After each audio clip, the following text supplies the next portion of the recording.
as talks for a potential fight between Islam Makhachev and Alexander Volkanovski intensify. Michael Chandler thinks it's a really bad matchup. He wants Islam to defend his title against a lightweight before getting into a super fight against the Aussie, and ahead of his fight against Dustin Poirier at UFC 281. Iron Chandler gets personal and shares his journey to the UFC. Keep watching this video as we give you the latest updates on the exciting lightweight. First up, another test.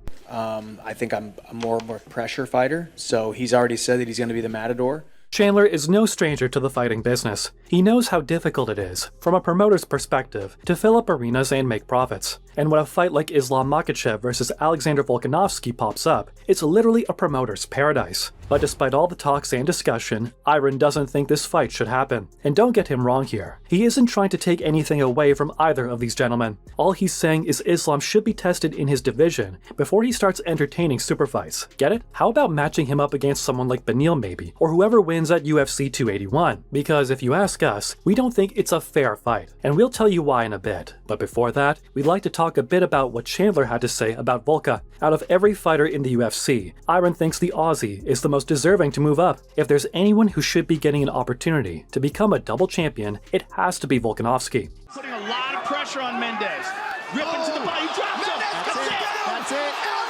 Alexander Wow. And if we're looking at the fight from his perspective, it makes a lot of sense. But there are a ton of guys in the lightweight division who haven't fought the new champion. When is he going to be tested? And you can argue about his win streak all you want, but the truth is, the first real opponent he fought was Charles Oliveira. So yeah, we think Chandler is onto something here. Next, not the right matchup. So why isn't this a fair matchup? Alright, well, look at it this way. The only way Alex can win this fight is if he manages to catch Islam with a nasty punch. There's no other way. And we don't mean to undermine the featherweight champ here because he's literally smoked an entire division. But let's talk facts. For starters, Islam is a much bigger guy than the Aussie. He has a clear advantage there, and when Volka packs on all that extra mass to make weight, it might end up affecting his agility. Since Makhachev has always fought at lightweight, he's accustomed to carrying all that weight. It's normal for him, and considering how he just dethroned the people's champ, he's going to be coming in hot, guns a-blazing with a lot of momentum.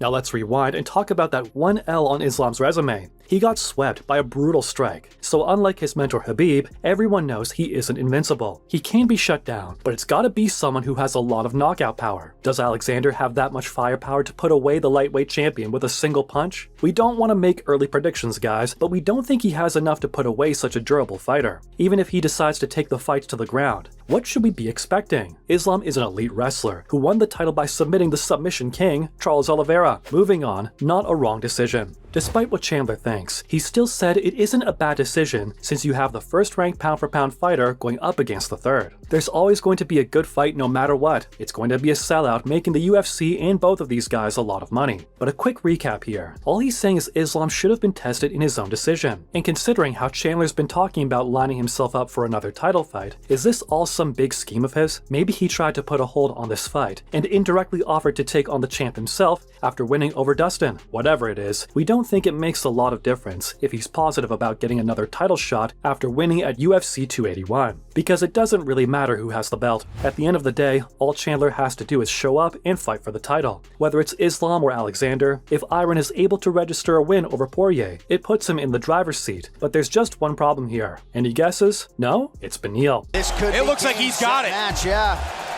There's the tap. Beneil Dariush gets it done.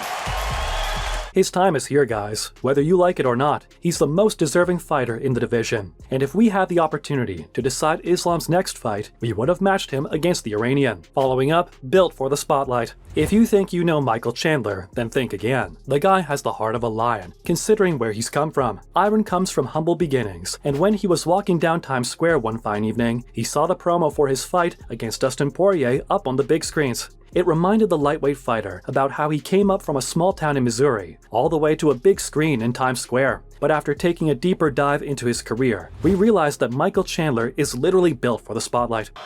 Honestly,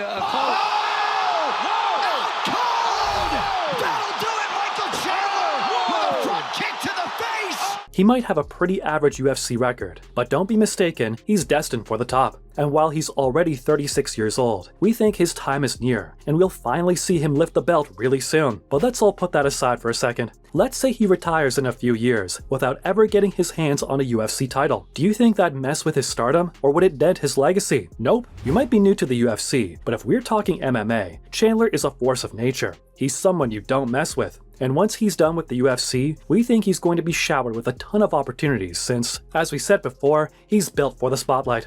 But what made him want to join the biggest MMA stage in the world so late in his career? Let's talk about it. Up next, nothing to prove. Chandler got his call out from the UFC back in 2020, and it was an offer he couldn't refuse. He had everything to shine on the big stage, and he's done just that in 2 years. The best part about Iron is he had nothing to prove. He wasn't an unknown fighter joining the promotion. Bellator lightweight world champion, Michael Chandler. This was Michael Chandler, 3-time Bellator lightweight champion, winner of the Season 4 Bellator lightweight tournament, and a UFC lightweight title contender. His greatest fight at the promotion was probably against Justin Gaethje, who also won the Fight of the Year award. Now we're not gonna lie, we had heard Chandler's name before, but never really knew what made him special. What a fight! Justin Gaethje and Michael Chandler now connected forever.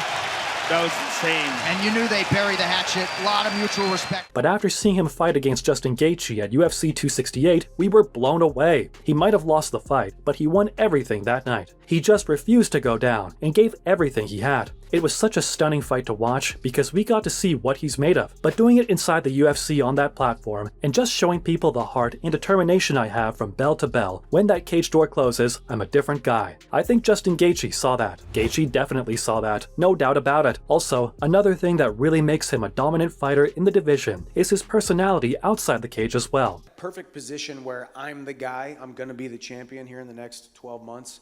He's respectful, but at the same time, he doesn't take anything from anyone. Last but not least, one final title shot. Believe it or not, Michael still thinks he has a chance to get another shot at gold if he's able to put away Dustin at UFC 281. But the real question is, does he have what it takes to beat Poirier?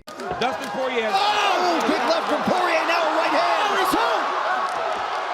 One of the most experienced and dangerous fighters in the division. Well, if you ask us, we think it's going to be the toughest fight of his career. And even if he has that warrior mentality, going up against Dustin is never easy. He knows the lightweight division inside out, and apart from a couple of guys, he's fought everyone. Khabib, Conor, Charles, you name it. He has the experience, and Chandler will need more than just a never give up attitude if he wishes to put him away. Powerful rear naked choke. And as for the shot at the title, we think it's possible, but he's still a couple of numbers down the line. We've taken his name like 10 times in this video already, but what about Beneil? Chandler isn't going to cut him if he wins this fight. He's still more deserving of a title shot. That's it from our side, folks. So what do you think? Is Chandler right about Islam versus Alexander being a bad matchup? Let us know in the comments below. Remember, don't forget to hit the like button and subscribe to our channel for more exciting videos in the future. Thanks for watching, guys, and we'll see you next time.